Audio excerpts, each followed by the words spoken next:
Welcome to the Tea Hut, the podcast for unorthodox entrepreneurs striving for success by going against the grain, breaking down barriers beyond the biscuit tin, revealing what property professionals and construction workers really talk about on their tea breaks. Join us as we delve deep to uncover what it takes to succeed and be the best version of yourself. Welcome to the Tea Hut podcast, the Unorthodox Entrepreneurs podcast, where we like to break down the barriers that go beyond the biscuit tin. We like to unravel on the Tea Hut what it takes to be a successful entrepreneur, business owner, or what it takes to get through hard times and survive those darkest times. You know, anything like that. First of all, big up to eGrowth Media and JT for supporting and sponsoring the Tea Hut and producing all of the videos, the media. If you want lead generation for your business, social media management or anything like that, just give JT a call and eGrowth Media. And today on the podcast, we have Jez. I don't know your second name, Jez. Wood. Jez Wood. Yeah, I do know because it's on my contacts on my phone. But Jez Wood. So Jez, if you would like to just give us a brief intro, mate. Tell us about yourself, what you do, your background, what you do for a job, and why, you know, you're sat here with me today. Please, mate. Great. Well, thank you for inviting me on. It's a pleasure to be here. Pleasure to make the trip up to East Anglia.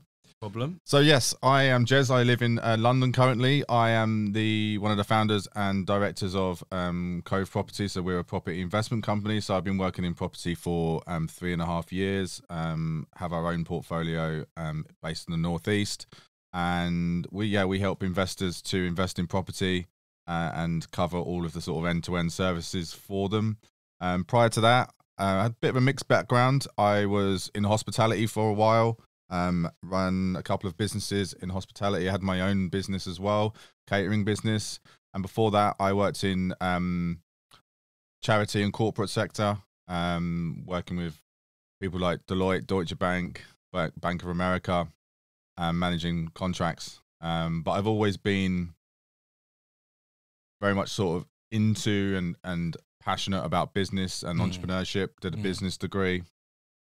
And I think that's the sort of running thread throughout my kind of career, even though, you know, I've done quite a lot of different things. Yeah. And I suppose, why am I sitting here with you? I mean, I'm interested in starting my own podcast in the future, and, you know, focused on business and sort of around business failure. And that's kind of how we connected, you know, within a podcast community. And yeah, I'm just really fascinated by, I suppose, people's stories, and where they've come from and what they've gone through in their business to get to where they are and their success. Yeah. Nice, man. Before we get too much further into it, I did forget to ask you, but I normally ask people to bring in their favourite biscuit, right? So I bought because I knew I forgot to ask you. I thought, fuck, I'm going to go to the shop this morning and I'll get a pack of my favourite ones or see what they've got and pick my favourite out of the shelf. So I did that this morning, right? What is your favourite biscuit, mate? If you got a top three, or what are they? I would actually say I'd go classic, really, and simple. Yeah? Just chocolate digestive. Yeah, it's a staple, isn't it? Especially with the tea. You can't go wrong with a chocolate digestive, can you? I also quite like a chocolate hobnob. Yeah, they're high up in the rankings as well. They They get bought in here often. It's like, if you've got a tradesperson coming in, they usually bring a chocolate hobnob because they're robust, aren't they? They're great. Dunk them a couple of times. They don't go all floppy like a rich tea. Exactly. End up with a beer mat. I bought these in today. If people can't see what I bought in, right? They are, I don't know if you like these, but they're gone high end here. Yeah, I have gone high end, mate. I have. Yeah, the Foxes, half coated chocolate cookies. I'm gonna have one here, and I'm gonna pass them over to you so you can have one, mate. Thank you. Go on. I'll tell you what is also good, and it's kind of like, it's probably a bit off the radar. Go on. But I don't know what they're actually called. I think they're called malted biscuits, right? The cow, you know, the ones malted milks. The ones with the cows on, right? The chocolate versions of those are so good. They are very nice. Love malted milk. But they probably wouldn't come up, you know, very much on the league table of biscuits. Oh, they wouldn't, but again, they're a staple. I'd always see them in my nan's cupboard. Always. So, right, that was a good one. I like that. So standard chocolate Digestive. Chocolate hobnobs. Basically all chocolate and, you know. So you're a chocolatey man. Do you like I'm not a massive I like chocolate. I think it's just that combination of... Got a sweet tooth? No, not really. No? No, I'm more of a savoury man. Mm. But I kind of like that sweet savoury thing that you get, you know, with all of the ones I've just described. There's a bit of a mixture. Do you like sweet and salty popcorn? I do, actually. I do. It's the only way to go. It's now. banging, isn't it? Like, yeah, that's revolutionary. I really like that. I love it. So let's roll it back, mate. So you said before you got into property, worked in banks, always been into business. Where did that start for you? I mean, where did that realization of that, you know, entrepreneurship come in? When did you realize that, yeah, you know, I like business? You know what I mean? Is it always something you've liked? What was school like for you? Do you know what I mean? Where did that come from? Have you had something that's led you to be, you know, had to have that business head on your shoulders? It's interesting because I'm not really sure where it came from specifically. I remember as a kid always having, you know, kind of creative ideas or kind of projects. Yeah. You know, I remember, you know, wanting to, I don't know, create when I was, I don't know how old I was, maybe 14, wanting to create like a football magazine because I was really into football at the time. Yeah. And then I also, at that point in time, also wanted to, I was trying to build with the help of my dad, build a football computer game. Okay. Well, and code it and stuff. Yeah, yeah. Even though I couldn't code. Giving it a go, though. That's the thing. That's the thing, though. You were giving it a go. Exactly. And I remember one summer as well, I think I was probably a bit bored, some holidays, but also trying to earn some money. And I remember like trying to, I think I started to help my mum do some jobs, but then I would, you know, she'd said, oh, I'll pay you if you go and cut the grass or whatever, you know. But then I was thinking, oh, maybe I could do this for other people. Maybe I do this for the neighbours as well. So I think I tried to knock on some neighbours' gardens. I think I did end up washing some cars and stuff like that. Yeah, I was going to say, I used to go around with a bucket and a sponge. Yeah. Man. And it's obviously really primitive entrepreneurship, but there's always that sort of ticking. Yeah. Hang on a minute. If I just do this more, I can get money. Yeah. And it's that thing in your head, especially as a kid. Exactly. I'll tell you the other thing that I used to do, which was probably quite cruel. I basically used to, before eBay, I used to, you know, if I had some, I don't know, I remember with a hamster cage and a CD player that I had, I think I wanted to upgrade or got bored of those things, so I then sold it to my sister. Did you? That's like a second-hand market. Yeah, why not? Why not? They didn't have eBay, so I was like, well, she wants them. She wants a hamster. Yeah. I was probably like 13, 14. Yeah, why not? You just move it on. I don't know if I made a profit on those. Yeah, well, if you got what you wanted out of it, I guess maybe. So what was family life like for you, mate? Where you got, I mentioned you got a sister. Is it just you and a sister? Yeah, it's just us two, yeah. Yeah? What about your mum and dad? So my mum, she's from a teaching background. So that's why I was thinking when you asked about where businesses come from, I think I've probably got two sides to my family in some ways, which is quite interesting. I've got my mum's side, which is very much sort of old school, professional, career focused. Yeah. Predominantly a set of teachers. Yeah. My grandparents were teachers. Then on my dad's side, that family is kind of quite entrepreneurial. Yeah. Like my dad was actually a builder, so he had his own very small, nothing compared to you, but like small building company. Yeah. With his brothers, basically. Yeah. So that possibly might have been where some of the entrepreneurial sort of spirit came from. That you know, he was a person kind of doing it. Yeah. You've seen him do it. It's like, but even though he wasn't, I don't know how profitable the business was at all, but he was certainly, you know, working for himself. Yeah. So you could see it was possible, and you could see that was kind of acceptable. So I wonder if there was a little bit of influence from that, because, as I said, it's very contrasting to my mum's side, which is, you know, pretty much sort of professional career, stay in it your whole life. But yeah, my family background it wasn't great, if I'm honest, in terms of the setup, because my parents divorced when I was fairly young, sort of 6 or 7, and it was a fairly Messy breakup. Messy, acrimonious divorce, which went on for a long time. Really? And kind of affected everyone involved. Yeah, as they would, I guess. Are you still close to both parents? Yeah, my dad passed away 2009. So yeah, that's the kind of. How old are you? I'm 40 now. Fucking, you don't look 40. It's 40 2 weeks ago. Shit, you're older than me. So how old were you when your dad passed? In your 20s? 25. So pretty young. Yeah, I was 18. My dad died. I was 18. How did he die? Cancer. Yeah. Really, really sudden. Really? He had basically been complaining about having some pain, and quite severe pain for a month or two. And bless him, he didn't like hospitals or he didn't like doctors. They didn't go to a doctor, even though he was going to a doctor quite a lot at that point because he had severe arthritis. And he was complaining about the pain and was taking paracetamol for it, which is nuts, right? Yeah. In hindsight, it's nuts. Yeah. And it kept getting worse. And then I remember that Christmas that we spent together, he basically couldn't walk. He was just sat in a chair, so we had to do everything. And I actually remember having a conversation with him, like deep into the night. We had a few drinks, and I was sort of talking to him about how he was feeling, and he was like, I'm in pretty bad pain. It's quite worrying. Yeah. And I said, "Oh, what do you think's wrong?" And he said, "I think I've got cancer."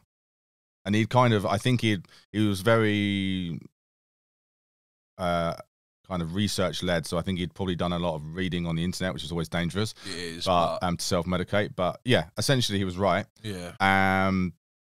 But at the time I didn't necessarily take that too seriously. It was more like, well, you should go to the doctor like ASAP. Yeah, you can't just self-diagnose. And then basically, I think about 2 weeks later, long story, but he basically went into hospital, and then essentially died about 2 weeks later. Really? So it was really, really short turnaround. Yeah. From going to hospital to passing away. Coming out. Yeah. I sort of relate to that. I mean, I was 18 when my dad passed away. Totally unexpected. I found him dead in his flat. Actually, he had diabetes, and he was fit as a fiddle though. Like if you looked at him, he was literally like 6-pack fit guy. Worked every day. Do you know what I mean? Like, but he was proud. Never went to the doctors because he didn't want to, like, What do you think that is? It's a male thing as well. Definitely it's definitely 100%. I'm still like it a little bit now. Yeah, I am, mate. What is it? I don't know. And I wouldn't say it's like. I mean, don't get me wrong. I went to the doctors like after a few years of getting suffering quite badly with my fucking. My stomach, going to the toilet weren't comfortable, and I put it off for years. And it was only like a couple of years ago I actually went because I thought this ain't right. And it turned out to be nothing, yeah. But I went because it actually got to the point where I was like, well, I'm a bit scared about this. Do you know what I mean? I was genuinely like, fucking hell. I've done a few things in the past, like drugs, and when I was younger, abused my body like hell. So I'm not in any surprise that I've got a few issues now. Do you know what I mean? Because I did abuse myself a little bit, but that scared me. And I think, it's a male thing. Yeah, like I'm not ashamed. I'm not like embarrassed to talk about certain things. Do you get me? Like I went through a lot of mental health problems, and at first, when I was in the early stages of that, when I was late teens, I didn't want to talk about it. I didn't like talking to anyone about it. But then as I got older and realised that.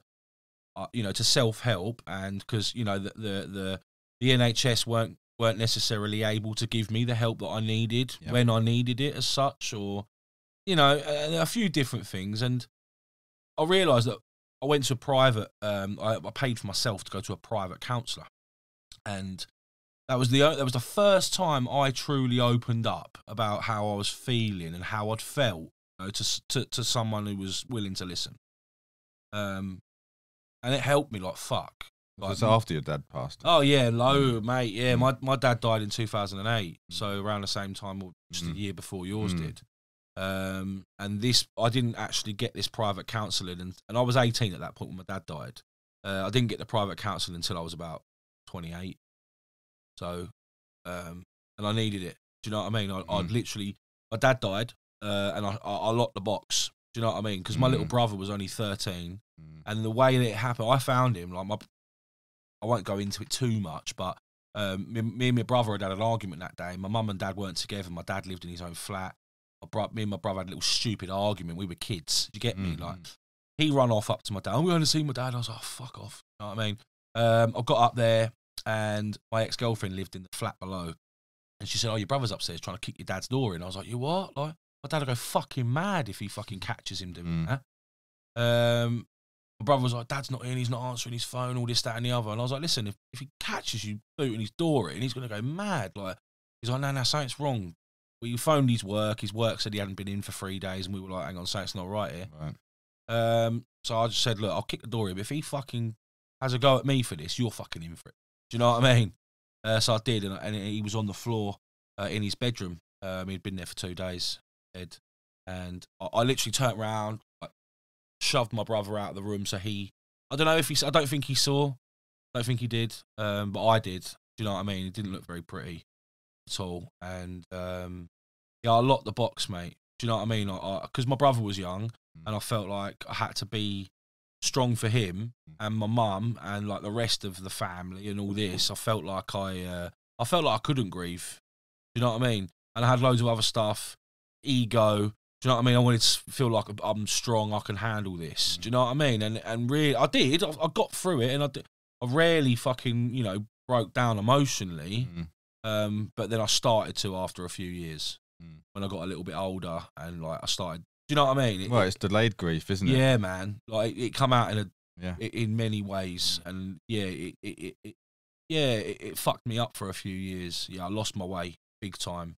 It's inevitable, really, isn't it? In some ways, especially it's inevitable, losing someone so young. Yeah. But then, secondly, as you said, locking the box. That. Yeah, and not grieving, and it being tragically sudden. Yeah, and I talk to a lot of people who lost parents, friends, and in unfortunate ways, right? And when it's I don't know, maybe different with yours because yours was quite found out your dad was really ill. It was the really short time from realising that to him actually dying. So it's probably a little bit similar to mine where you haven't really got time to process what's going on. You know what I mean? But with someone who's maybe terminally ill and you've known it for a long time, and you got that time to say goodbye and come to terms. I know you're never prepared for it when it happens, because no matter what you do, you're never going to be prepared to say goodbye to those people. But I feel like, had I had that time to fucking say goodbye and say the things that I wanted to say, do you know what I mean? Maybe I wouldn't have had all that guilt. I'm getting emotional with that. But you know what I mean? And yeah, I struggled with that. To be honest, I think there will always be an element of guilt, whatever we say and whatever we don't say. I think you're right, yeah. Because there will always be something we probably regretted or wish we had said. Yeah, or did. Do you know what I mean? Or didn't do. That's more, for me, what I didn't do more than what I didn't say or do. Do you know what I mean? Yeah, speaking to people really helped. When I got to that stage where I was like, I was done with the internal combustion and destroying myself. I was like, what the fuck am I doing? Do you know what I mean? All I'm doing is like, I'm just wasting my own life by just being like this all the time. Do you know what I mean? I was a mess. I was like, I struggled with it. I mean, how did you find it at 25 when you lost your dad? How did you cope? How did it affect you? I mean, I think like what you said,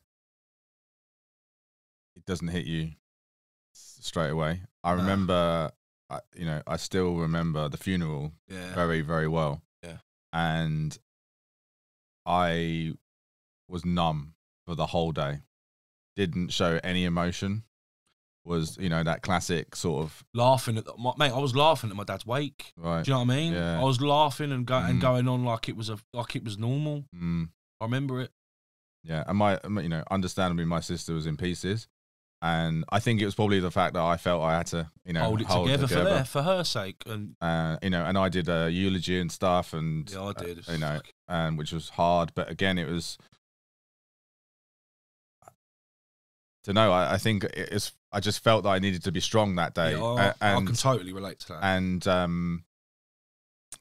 some of my good friends came along just to support, actually, which was amazing. Yeah. And I just remember getting a little bit pissed, and yeah, as I said, feeling kind of numb for the whole day, not showing really any emotion, didn't cry once. Yeah. And then I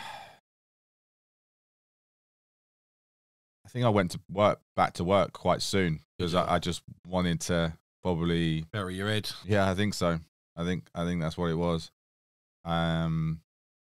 Just start getting on with things. Did you though? Were you able to? Did you? Yeah, I think similar to what you said. I think I just pushed it away into the back of your mind. Yeah, got on with life, and just because that's kind of what I'm like. I just sort of, same. And I think that's partly because of the background of having divorced parents and going and what they went through, and then having just to get on with stuff and be strong. It's a coping mechanism, isn't it? Yes, exactly. And being strong and stoic was kind of what I was used to doing, because I'm no emotion. I'm the older one, and just exactly that as well. And you're the older one, and that's how I felt with my. What's the age difference between you and your sister? 3 years. Yeah, so mine and my brother's 5, so similar. And I felt like I had to be that role model. Yep. And if I showed like I was weak and I was cracking up, like what the fuck? Like, he's just lost his dad. Yep. Do you know what I mean? Like, as have I. But I felt like as an 18-year-old, 19-year-old lad at the time, I had a bit more of a head on my shoulders than my 13-year-old brother did. And I sort of took that responsibility on. You say that was the same with you and your sister, how you felt? Did you I think so. Feel like you had to look after her a bit more then? Yeah, I did, because she was at uni at the time. I think her final year I'd finished. I was sort of a couple of years into my sort of full-time professional career. Yeah. So she was at a sort of key point in her life, and obviously failing the potential of failing your final year at uni is the consequences for that, and the sort of time wasted are pretty sort of strong, and the risk of that is probably quite high. Yeah. So I think I just had to hold that together, and has it affected you later on? I mean, like you said, you like a bit like me, where you put it to the back of your head, cracked on, got your head down, and just got on with your own life. Has it come out in another way since then? Would you say you've grieved properly? Honestly, I probably have to an extent. I don't think I think losing a parent, especially like that, the grief cycle is probably really long, and there's not probably a day that goes by that I don't think about him, and often he's in my dreams a lot. Yeah. He was actually in my dream last night. Really? I can't remember what it was about, but he was there. Yeah. And so it's just always, I suppose, front of mind. Yeah. So I think you never get over it. You never really get over it. But what I did in that first 12 months, I can't remember when I started, but I had some counselling on it, on like grieving counselling on the NHS. Yeah. Which was helpful. Yeah. It was the first time I'd ever done anything like that. Environment. So, that was helpful. It was quite short, and it was only like 6 sessions, which is not really anything. Yeah, I only had 7 when I paid to go. Those years later, I only had a handful of sessions, 6 or 7. But what I suppose in the preceding years, did I really grieve properly or get over it, or was it a case of just cracking on with life? Yeah, maybe that's what it was. Yeah. I think that there's a bit of truth in that, because I still get, I still sit there sometimes thinking, oh, fuck. You know what I mean? What if What if he hadn't have gone? What if he was still here? And I do still get emotional about it. And you know, I've got over it. You know, I've got over what I've been through. It doesn't make me want to end my life anymore. I'm so depressed because I did get to that point. It wasn't just my dad dying that did that to me. I think that the things I was doing to myself after my dad dying was the real reason why I was feeling like that. You get me? Like, I was quite bad I was on cocaine for quite badly as well, drinking, that sort of stuff. Do you know what I mean? And really, if I'm looking back with a grown head on my shoulders, that was probably the real reason that was holding me down mentally, because I was unable to hold myself together because I was just fucking off the wall all the time. Do you know what I mean? And do you think you were off the wall because you were trying to avoid the pain? Yeah. I mean, I was just my way of coping with it. Just life in the fast lane. You know, I was doing a lot of other stuff. I was into my music, bit of an MC and rapper and all that sort of stuff. So I was really wrapped up in all that, and I was so focused on that, you know, and not much else at that time when I was 18, 19. And yeah, it was a painful time. I mean, one of my friends, it was about 2 years. Okay, so my stepdad, he was my stepdad. I'll be technical about it if I want to be, because I have to be, because I'm going to explain this next bit. And then 2 years after that, I'd found him dead. 2 years after that, my real dad, my biological father, died, who I had no real relationship with. He left when I was 2. Right. I met him when I was 15 a few times, about 5 or 6 times. Didn't really have a connection, but we knew each other, sort of thing. And yeah, he died 2 years after my stepdad died of my real dad died of a heroin overdose. Again, we didn't really have a connection, and I weren't really emotional about it at all. I didn't even go to his funeral. Wow. So, and I don't get emotional about that now. You can probably tell I've not, like, but that it had an effect. Do you know what I mean? Like, because there was a lot of things that I'll never get to say to him either, that I wish now I'm older. I wish I could have that chance just to have a conversation just about a few things. Just, do you know what I mean? Get some clarity, you know? And then around that time, one of my best friends hung himself and killed himself as well. Wow. So it was like, fucking hell, I was like surrounded by death, like in that like 2 or 3 years. That really did drag me down. And quite sudden, tragic stuff as well. Yeah, it weren't all like, you know, where you get, like I said earlier, having that opportunity to, you know, if you know someone's dying, you know, and you got someone around you that's ill, all I'd say is just fucking make the most of them. Do you know 100%. What I mean? If anyone's out there listening and they've got someone in their family who's ill, they don't see them enough, feel that guilt, then make the effort. That's what I'd say, because there's a lot of things that I wish I'd have made the effort. Do you get me? Were you close to your dad when he died? I was close.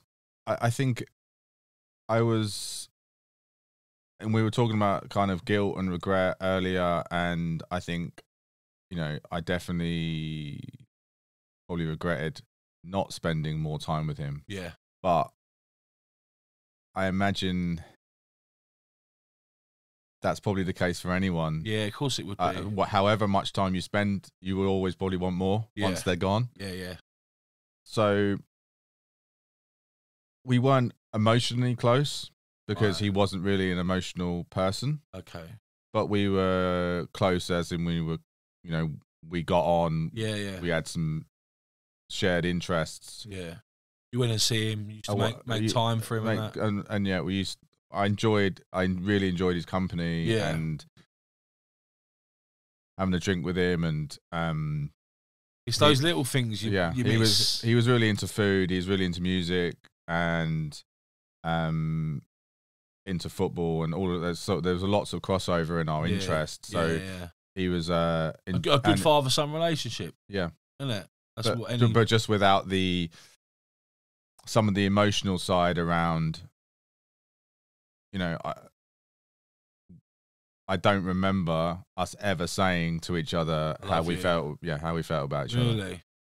Do you wish you had?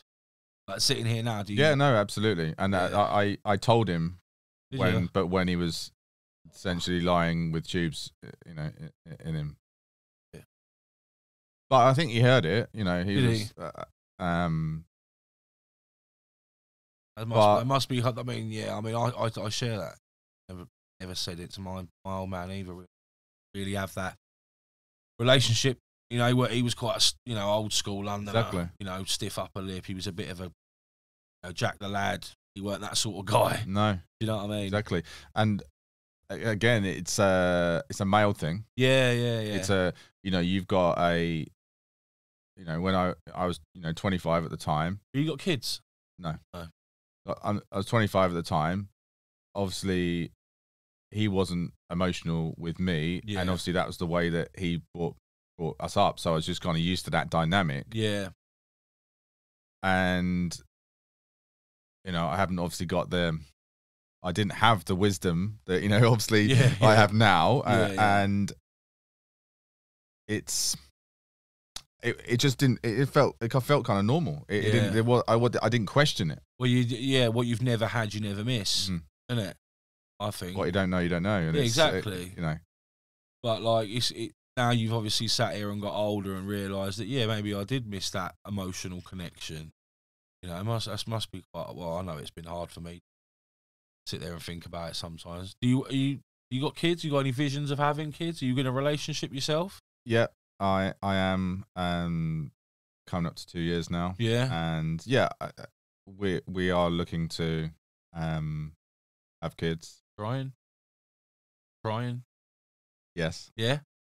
I wasn't sure this was public knowledge. Not many really people know about this. Sorry. Don't worry, you got a couple of months for this to go out yet, so it might not get dropped until you hopefully might have had a bit of good news, mate. But you want to be a dad. Yeah, you want kids. And do you know what? Yes, I do. Yeah. But I don't know if it's related to everything we've been talking about and and my kind of upbringing. It's taken me a long time to admit that. You want kids? Yeah. Really? And it's taken me a long time to... Do you think that's maybe connected to the emotional connection that you lack from your parents? And it's like you never got that, so why would you feel like you want to have a kid and do that thing? Do you know what I mean? I think that could be related? Possibly. Yeah, I'm just digging into it. Yeah, no. I think there's something there. I've. Or were you just focused? Or were you just focused? I think. I think there's probably two. I think there's probably something to do with the kind of background, but there's also something to do with. I have a fear of loss of freedom. Yeah, and obviously kids are. Mate, they're a fucking tie. And I just I'm kind of I'm pretty ambitious and driven. Yeah. And I'm like, well, how am I going to do all this stuff that I want to do if I've got kids? So I think some of that has been I've kind of probably put that off. But now it's kind of it's now or never. It's kind of I'm 40, so I'm getting on. Yeah. And obviously I'm with someone that wants kids as well. Yeah. So there is a sort of, I suppose, a time limit to an extent. Yeah. But it's interesting because my dad had kids late as well. He had, I think he was 37 or 38. So there's some parallels there, which I always find intriguing. What was his? Do you know much about what his parents were like? Well, he came from Catholic family, and there was 13. He was one of 13. Yeah, big family. So.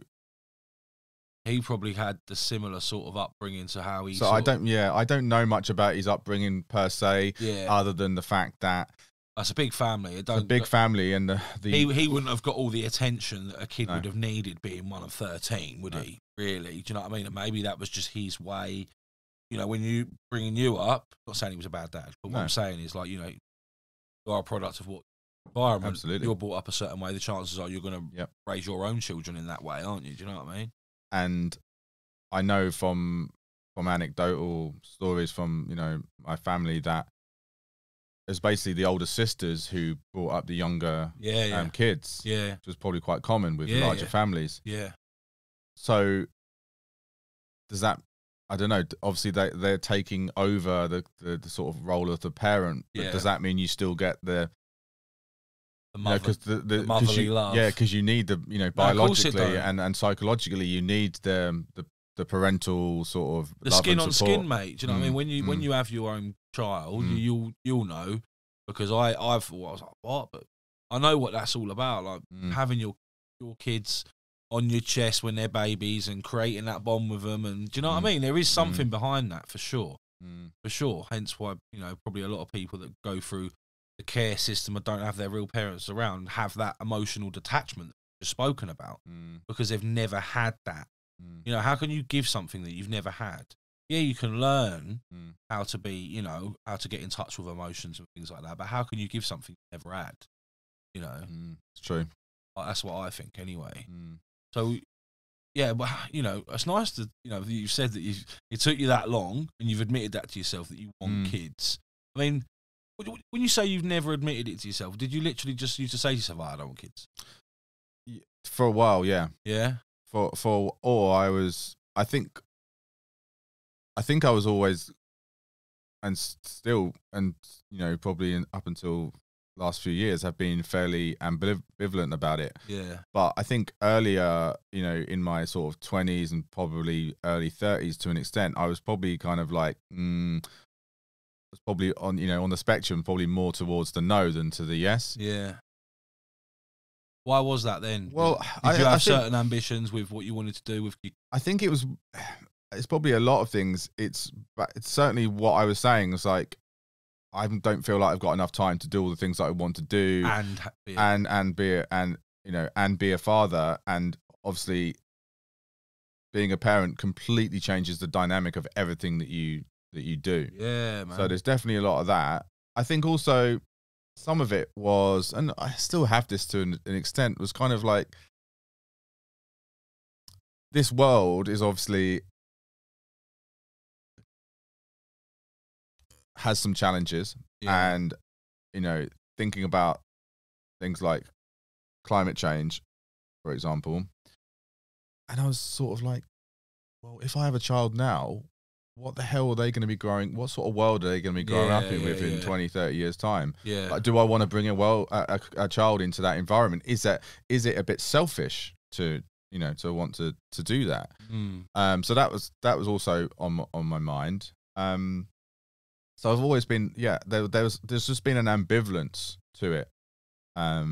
If I'm really honest, and I think, I think some of it is back to what we were talking about, you know, about my kind of upbringing. And, you know, I've been working on myself a lot over the last, well, I've been having therapy. I've got a therapist for the last 3 years. Really? And why? Because I felt that in order to develop as a person and develop as a business person, be a better leader, be a better partner, be a better friend, I needed to start working on myself, understanding myself more. Yeah. Obviously, with all of that background that I mentioned, I felt that the only way that I could keep improving, keep getting better in all those spheres was to start understanding myself more through therapy. Yeah, I get that. And do you know what? And credit to him, one of the biggest influences on that, or I suppose the person whose influence really probably pushed me to actually say yes and make the final decision, because I was always sort of thinking about it for probably at least 6 months, was Rob Moore from, you know, Progressive. Okay. Because he had therapy. Yeah. And he was documenting it on his, you know, socials. And he said that he had learned more in therapy about himself in a sort of month of therapy than he had spending £1 million on development and courses and training himself. Yeah, yeah. And I thought, I want some of that.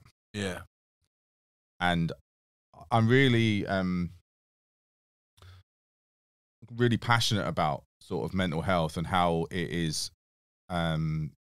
still seen as a it's obviously it's getting, you know, compared to like 10 years ago, it's getting better. You know, it's massively getting better. Yeah. But even telling you right now that I'm, you know, having therapy or have a therapist, I in the back of my mind are going, what are you doing? Well, firstly, but also, what are people going to think? Yeah, man. I stopped giving a fuck what people think a long time ago, especially about things like that. I started my own mental health support group about 7 years ago in Lowestoft because that was the time when I got my therapist, and I realised that I'd started this mental health group just before that, and I actually found it overwhelming, humbling as well, because there was a lot of people coming through the doors with serious mental health problems. I won't go into it, but you can imagine serious shit. You know, really high levels of self-harm and all that stuff. Right. And it humbled me to the point where I was like, fuck me, like, my mental health problems ain't nothing compared to some of these people. And then that pushed me on to then go and seek therapy, the private therapy, and I did that for like 2 or 3 months. And that was the turning point. I realised that, you know, my problems are minuscule compared to many others, and that helped me. You know what I mean? But at the same time, that doesn't mean that you shouldn't, you know, seek support yourself. Definitely. You know. But that's why I did. That's why I realised that when I was going through, I set this group up, and it went from having 5 people a week. In 6 months, we had like 40, 50 people a week coming to this meeting from all over town. So I knew it was a thing that the community needed, right? So, but I got so overwhelmed by it because everyone saw me as the you know, the beacon of light. You know, because I was like, you know, I'm quite confident, and even though I am quite confident and outspoken and loud and all this, I suffer as well. Do you know what I mean? Like not all the time, but a lot of the time, I put a front on because you know, like you just said, we all put a front on. We all do it, man. But especially at this time back then, and it got to the point where I was like trying to take everyone's problems on, people pulling me aside and telling me like having breakdowns in front of me, and it's not that I didn't want to listen to it. It's just that I used to take it home with me, man. I'd get home and I wouldn't be able to sleep because I'm worried that someone's going to top themselves and stuff. I mean, that's a huge burden for you to take on as well. Especially when I was that in my head. I was also probably at a weak point, and I was like, looking back now, I started that group up to that was like right at the end of my road where I was still deflecting. Yeah, I was still taking everyone else's problems on and using that as a cloak to mask my own problems, so that I was always busy and thinking about everyone else's stuff, and it made me feel good, but at the same time I weren't addressing my shit. Do you know what I mean? And then that's when I thought, right, I've got to step up. I left the group running. It's still running to this day, and people still use it. I set it up like 7 years ago. Amazing. Yeah. It's got an online group on Facebook. It went from 0. It's got like 5,000 members on it now. So brilliant. I'm really happy. Yeah, you should be really proud of that. I started that and I used it, and it helped me, and then I just let it carry on and people use it, and it's good. Do you know what I mean? And then that's what pushed me on to then really go and get the proper help that I needed, which was like you just said about understanding myself. And that's what I was lacking. I didn't know why I was getting hung up on certain things in my head, and why I was letting it affect me in certain ways, and why I couldn't digest it as such mentally, you know. And even I only went for a few sessions for a couple of months. Like, I mean, you said you've been going 3 years. What, once a week, once a month? Once a week. Mate, that's madness. Does it help? Like, obviously it does. You wouldn't keep going otherwise. But I just sort of see it as part of like my ongoing development. That's what I'm saying. Is it like an ongoing process? Well, do you feel like you'll ever reach a point with the therapy that you'll go, you know what? I don't need this. No, because I think it's there's always something to. You are an evolving person. 100%. Yeah. And there's always new challenges in life. Yeah. There's always something to talk about. Yeah. You know, couldn't you do that with your mate down the pub though? No, it's not the same. Nah. Firstly, because the mate that you could obviously have. Obviously, you'd have to pick. I'm not saying just any old dick, but like I'm saying, like, could you not do that with someone else? I think it's really different. Yeah. Because I think you could obviously unload some to the friend, but where'd you start and where'd you stop with that? And like, you know, the friend's not going to want to be your therapist forever. Yeah. You're paying. At the end of the day, you're paying that therapist to do their job. 100%. And also they're qualified to do it as well. That's the thing. And it's, you know, for me, it's kind of like, what's the point of? And this is why, you know, I am really passionate about people getting the right support for their mental health and how important it is. Yeah. And I think it's massively. There's still a stigma around it. There's still a taboo because people don't value it. You know, I don't know that many people who have therapy and continually have therapy. and because it's not valued. Yeah. People don't value their mental health. It's that and this will change, because it has changed so far in the last 10 years. Yeah. But why isn't mental health seen on the same level as physical health? People go to the gym and look after themselves and spend plastic surgery. What is a gym subscription at the moment? 30 quid. What, a week? A month. Well, you can get some ones in, like the Virgin gyms are like nice one. Yeah, they're like 100 quid, maybe even more. I'm basic, like But if you go to classes and stuff, you probably spend £100. Well, why not spend that amount of money on your mental health as well? Yeah. Because for me, they're both equally important. Yeah. And life is an emotional kind of roller coaster. Yeah. And for me, we all need support. Yeah. We all need, and you talked about, of course, friends and family to confide in are super important, but I don't think that they can replace the completely non-judgmental, on the fence, support, non-biased thing. Yeah, 100%. And also, and some people I find that are close to you are actually like secretly toxic as well. I think sometimes, not saying I don't know close circle, but I know that, in my experience and a lot of others I've spoke to is sometimes the people that, I'm not saying that it's always comes from a place of love in their eyes, when they say certain things to you, but really it's damaging to you. Do you know what I mean? You're around them sorts of people that bring you down and you probably shouldn't be around. Yeah, no, definitely. I'm a huge sort of advocate, and there's that phrase from Jim Rohn which says you're the average of the five people you spend most of your time with. And which is the best thing ever, and it's so true. Yeah. And I have a real thing about positive energy and negative energy, and people that essentially energize you, and then people that drain you. 100%. And the sort of stuff that you feed into your mind and that stuff. Oh yeah, exactly. And I'm with you on that. That's why I don't read the news. I don't look at the news. I don't. I don't watch it. Yeah, I don't read newspapers. It's just all bullshit. Yeah. It's just there's a negative. I don't think I've read a tabloid newspaper properly for about 15 years, probably longer than that, because I can't stand the shit. Because it's again it's a way it's a way of protecting our own mental health. Yeah. It's not reading the bullshit, the incessant crap, negativity, essentially. Especially now with how pervasive the news is, in terms of 24-hour rolling news, obviously news websites. Yeah, it's constant. It's there all the time. And they were bulletins, breaking news, bulletins. Because everything is news, because they need to continually make up content. Yeah, because they have a space to fill. That's the biggest platform there is, isn't it?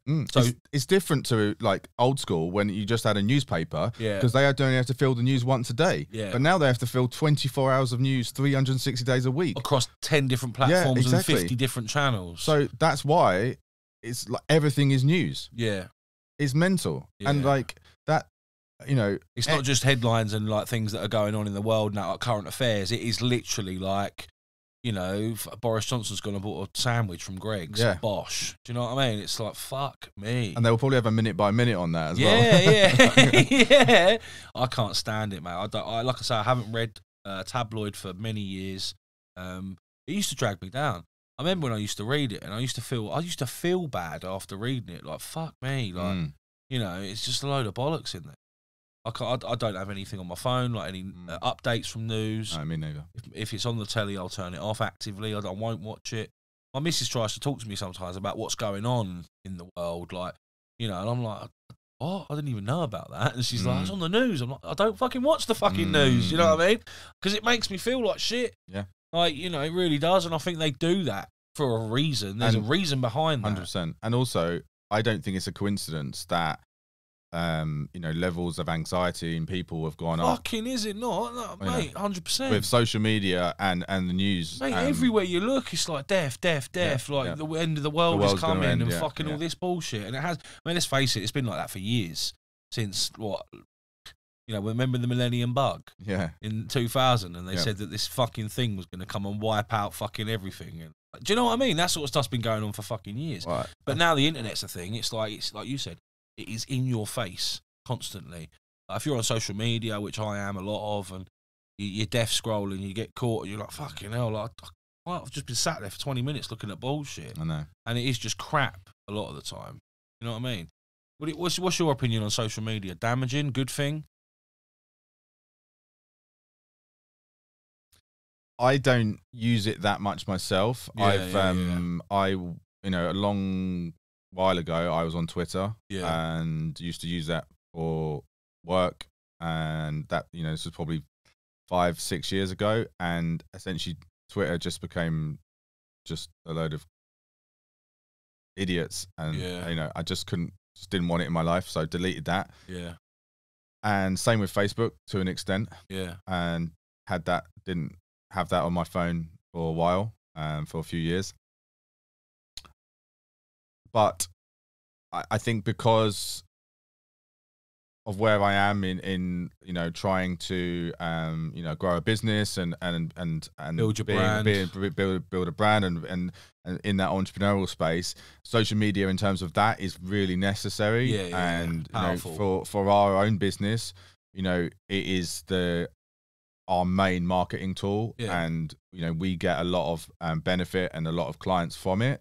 So it's absolutely necessary. It depends how you're using it. It depends on how you're using it, and obviously there is a lot of, I suppose, abuse out there, and a lot of people using social media. There's a lot of negativity out there. Similar with why you don't engage with the news, and why I don't engage with mainstream news is because of the negativity on it all the time. And social media is full of it, mate.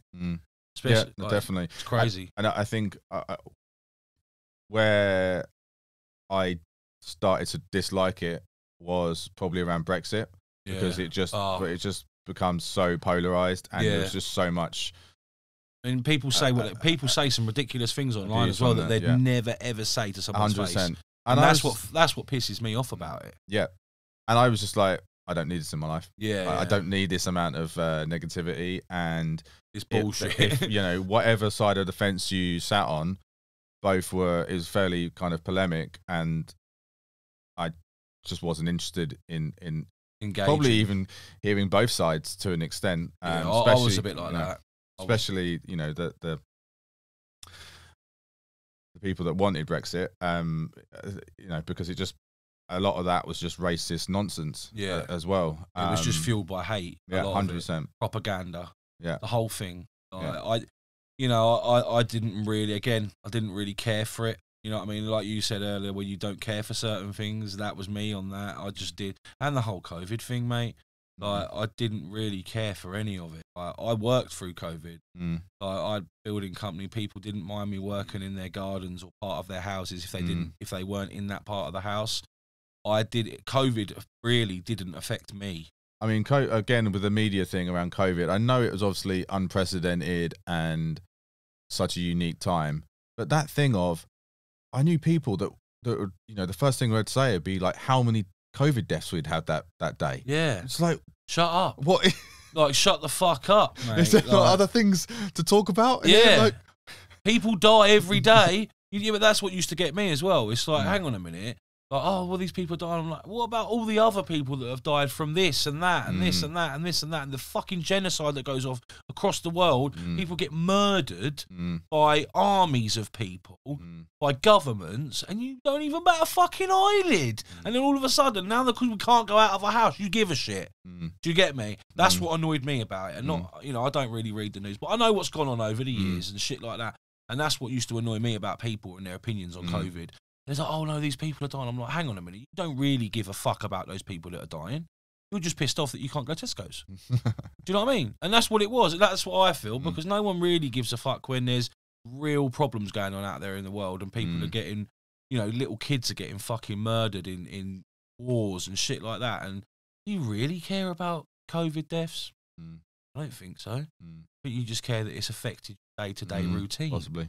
Mate, I don't think there's any possible about it. Do you know what I mean? People don't really give a fuck about what's going on across the world. It's affecting their day-to-day routine, mate.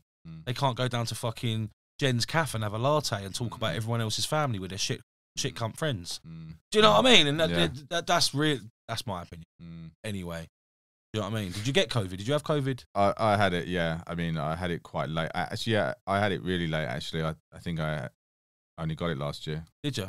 I was quite lucky in that way. Yeah. See, I was the same. I didn't get it at all. Like, so I had a positive test, but this was like last year, and I was like, I had a cold for days. My missus was like, I'll do a test. Mm. I was like, all right then, positive. But the next day it was negative, so I was like, well, Oh really? yeah. So I was just like, well, did I have it? Is it just not just? My belief in that whole shit was just. I won't go into it too much because I'm a little bit of a conspiracist sometimes, and I do believe that there was a bit of an ulterior motive behind it all, but. That's probably another fucking podcast altogether. To be honest, I mean, it was such a weird time, wasn't it? It was, yeah. And I mean, there was elements of it I enjoyed though. I had such a, I don't know about you, but I had such a kind of strong routine in that time that I think I was probably the fittest I'd ever been. Really, there was nothing else to do, so I was just like, I'm doing this, hitting the well, not the gym necessarily, but yeah, working out at home and running and stuff. For me, it was my daughter. She got born like she was about 6 months old when they locked us down. So for me, it was like, right, you're at home now because I was out. Well, we were still working. Like I said, it didn't really affect my day to day that much. Whereby I was still going out to site, checking the lads were still doing they could do with the materials that we had available. But then I'd go home. Whereas before, I'd go out and look at jobs and do this, that, and the other, meet people, whatever. I was at home like loads more. And it enabled me to build a really good relationship with my daughter that had just been born. So for me, it was brilliant. It forced me to be at home a lot more, which enabled me to build that relationship with my daughter. Whereas I probably wouldn't have been able to do that if it was just normal times and I was out at work doing this sort of stuff 24/7. You know what I mean? So it was good for me, personally. Can't really speak to it. I know it affected other people. I'm not saying it was a totally fake thing. When I say I'm a conspiracist about it, I do believe it was a real thing. But I do think it was engineered, put it that way.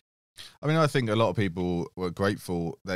People had gratitude for the time, and I think it slowed everyone down. Exactly, didn't it? I think it gave a lot of people perspective. Yeah, and it was kind of, we were kind of talking about it offline earlier about how there is a tendency, especially amongst us entrepreneurs and business people, just to be constantly busy. Yeah. And that was slightly more difficult in COVID, and the world has a, especially I live in London, it has a certain pace to it. Oh mate, it's like a rat race, and there's always something going on, and everyone's diaries are packed and stuff, and that definitely changed and slowed down, and I think people got a new perspective during COVID. Yeah, 100%. It allowed me, like I said, to slow down, forced me to, and I think it did that for a lot of people. Give yourself some headspace. Yep. You've got to sit at home for 12 hours or most of the day today because you can't do anything else. You're just forced to sit there and think. And I think it's people calling it a reset and a global reset, and I think it's interesting. It's going to be fascinating to see how it pans out over the next few years because so much behavioural change has come from it. Yeah, people have changed. The attitude of people have changed since COVID when they were giving out all them grants to people. I noticed it from a lower end of the scale from the guys that I had working for me, and they'd all be taking these handouts. Well, hey, I've got fucking $5,000. I ain't got to work for 2 months. And I was like, what? Why would you not just stick that $5,000 in the bank or do something with that $5,000? Carry on fucking working. Yeah. Why are you just going to have now 2 months off, spank that $5,000, and you're no further ahead than you were when you crazy. Mate, and that's what people are like, man. That's what general populations are like, mate. And that's another one of my, a sort of passion stroke bugbears is financial illiteracy in this country, and how, because obviously, essentially, I'm now all about investing and in that sort of sphere of thinking about investing all the time and speaking to people about investing all the time, and that is a certain way of thinking, and that is a very much a minority way of thinking in the country. And your example there is just completely baffling, mate. And that's what they were like. And I could probably say that 90% of the workforce at the time were like that, that I had. And at that time, I think I had about 20 blokes. Pretty much every single one of them was rubbing their hands together, couldn't wait to get the grant through, and they would get, I think some of them got $7-8 grand, and they had 3 payments of $2.5 grand, one a month for 3 months, and they were like, fucking hell, I ain't got to work for 6 months. And I'm like, what? Where the fuck's that mentality? What does that even fucking mean? Why wouldn't you what do you mean you haven't got to work for 6 months just because you've got £7,000? well, I live with my dad, don't I? I pay half the rent, he pays half of it. I'm like, hey? Do you know what I mean? Like, why are you now going to have 2 months off work, or even thinking about having a month off work just because you got a few grand in them? It's short-term thinking, isn't it? Oh, mate, and that's the thing. I mean, and like we were talking earlier, that was one of the reasons why I chose to get into property and really like do this sort of stuff and open the entrepreneur in me, because I was sick of hanging around those sorts of people. And like where I was in the business, on the business, like we spoke about earlier, it was dragging me down to the point where it was like almost dumbing me down. Do you know what I mean? Like dealing with these sorts of people all the time and that sort of mentality, and it used to frustrate me so much. And like just because I couldn't understand it, I couldn't understand their way of thinking because it wasn't like mine. I could understand it. I'm like, that's just dumb though. Like there's no logic. Like you just said, where's the logic in that? There ain't any. It's just like, hey, I got fucking $3,000. Let's fucking have it. Hey. What happens at the end of the month when your boss don't want you back and you spent the $3,000? You got to go and find another job somewhere else. You've just wasted a month of your life and $5,000. But that's what I mean. That's what I don't understand. Why sort of financial literacy around, personal finance, around investing, having a long-term mindset and thinking about what's going to happen to me in 6 months, 12 months time. Well, I'm thinking even longer than that. Yeah, I know, but these people don't. And I'll be honest with you, yeah. It's only like, as much as I've always had self-belief in myself and that I knew that I could be successful if I really, really tried, there was a period in my life where I was on, I was on drugs and I was doing all this, that and the other, I was depressed. I genuinely couldn't plan further than like, a fucking day in my life. If someone said to me, oh, do you want to do this next year? I'd go, fuck off, mate. I might be dead in 6 months. And that was genuinely my way of thinking. Do you think that's what it is then? Do you think it's because, and is it a sort of middle class, upper middle class thing of thinking, well, we have the benefit to be able to think long term. And then obviously if you're not as, I suppose, comfortable, then you, as you said, you're more short term in your thinking. But maybe, and there's the exception of people that, because I weren't comfortable. I've always had forward thinking. It was only when I stopped doing the drugs and allowed myself to have a clear head that I really went, yeah, of course I can plan for 5 years' time. But I'm going to be alive. I'm not depressed anymore. It was the depression that was making me say that. Okay. Do you know what I mean? Like, I always knew that I could go out and be successful if I really fucking tried to, and worked harder. Worked hard doing the right things.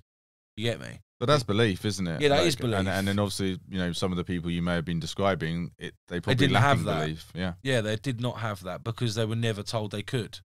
You know what I mean? They were the typical, like, go to school, go to college, do carpentry, try and get a car. Do you know what I mean? Like, and that I'll say this to most people that I'm in this scenario with, and I'm like, look, the world's an ecosystem.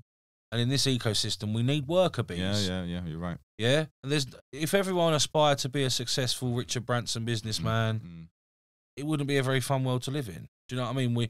We all need people that are happy just getting a job and getting a career, working their way up the corporate ladder in a company, earning a good wage and doing that job. Or maybe not doing that and just going to work at Tesco's. We need those sorts of... We're all quick to moan and say when things are getting fucking... you're getting robots doing humans' jobs. We're all quick to moan about that. Do you know what I mean? As a society. And then there's the other side to that coin as well, isn't there? No, you're right. Yeah, of course, the economy wouldn't work without everyone, people doing work and doing manual work, normal jobs. And average 9 to 5 job. Yeah. So it's all good to sit here and go, anyone can do this. Anyone can have mindset changes, and anyone can achieve anything they want. But is that a truth? Honestly, I think it is true. Do you really? I think anyone can do. Honestly, do you think that? Seriously, ask yourself that. Can anyone do anything they want? I would say that anyone can do anything they want if they put their mind to it and have the right. There's a lot of contributing. There's a lot of caveats to what I'm saying. That's what I'm saying. So in essence, what you're saying is false.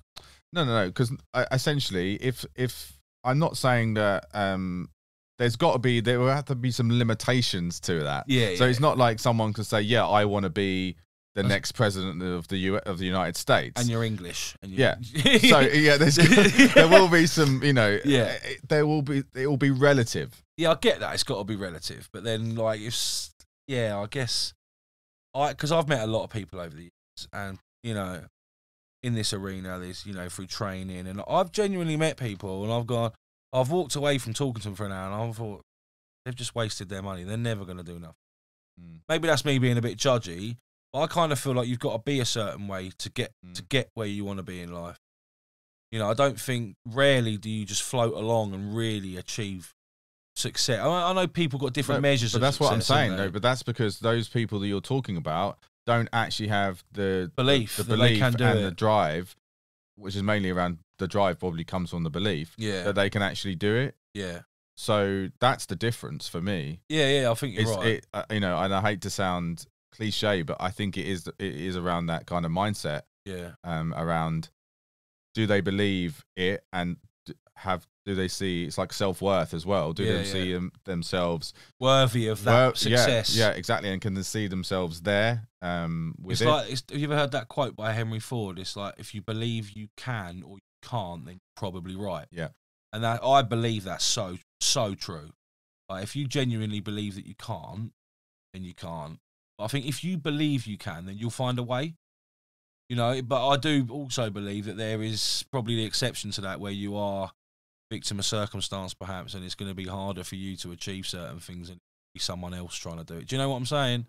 Like, if you're down and out on the street, drug addict, you got nowhere to live, no money, and all that stuff, the chances are the odds are going to be stacked more against that person than someone who's in a, you know, home, who's got a job, and who just wants to find the next best thing for them in their life. Do you know what I mean? There's differences there, isn't there? I do, but there's still an element of people, you know, and there is stories of people turning their lives around in even those, of course there is, you know, ridiculous circumstances. Yeah, it's possible. There's a speaker, and I can't remember his name, but I saw him speak at a big business event last year. Insane story. His mum was, I can't remember how old he was. He was about 8. She was the first victim of the Yorkshire Ripper. Really? And then obviously and it was him. I think, yeah, she didn't have the dad wasn't around, so that he basically got fostered, him and his sister, and then obviously went through the system, and then had, I think he worked in like factories and stuff like that. Ended up going to prison at one point because I think he was dealing on the side to earn some extra money. Yeah. And then came out of prison after a couple of years, and I think eventually his sister ended up killing herself because of all the stuff that gone in their life. And then he is now runs essentially a training company and a personal development company, is a sort of renowned speaker. Oh, right. And he was obviously on this 1,000-person event. And he was amazing. And he was one of the, you know, I spoke to a lot of people after, and he was everyone's highlight because he was such a good speaker. Yeah. But obviously a ridiculous story to come from. And, you know, that is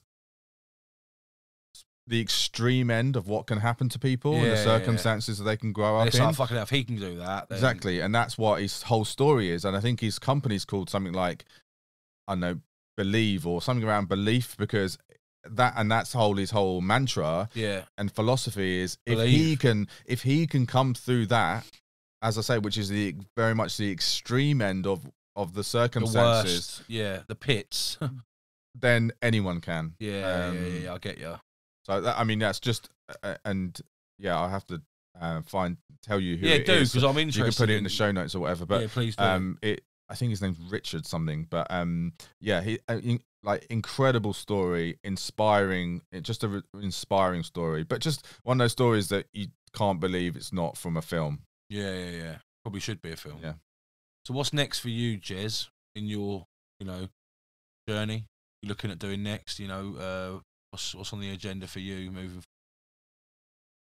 Well, continuing to grow our business, and, you know, looking to kind of sort of double that this year, and we'll be, you know, launching our own YouTube channel this year, which will be exciting. Nice.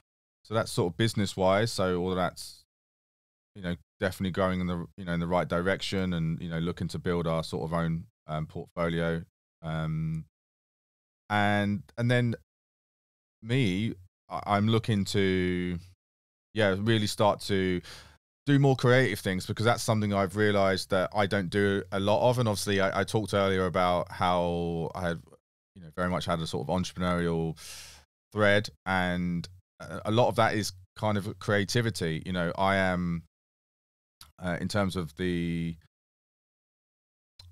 Myers-Briggs or the other one, I can't remember the other personality test, I am a mechanic stroke creator, so I'm like half and half. Yeah. So I really like doing processes and things like that, and spreadsheets and stuff like that, but at the same time I also really like creating things. On the disc profile I'm a high D and a high I, and I is influence, and that's creative, and I'm really high on that, hence why I do this as well. And like my other stuff, I'm all branding and stuff like that. I love my construction, I like it, but I really enjoy this, like video editing, music, software, and that's my enjoyment. I enjoy digging a hole in a digger, but it's, do you get me? Like, it's not creative, is it? Not really. No, it's mind numbing.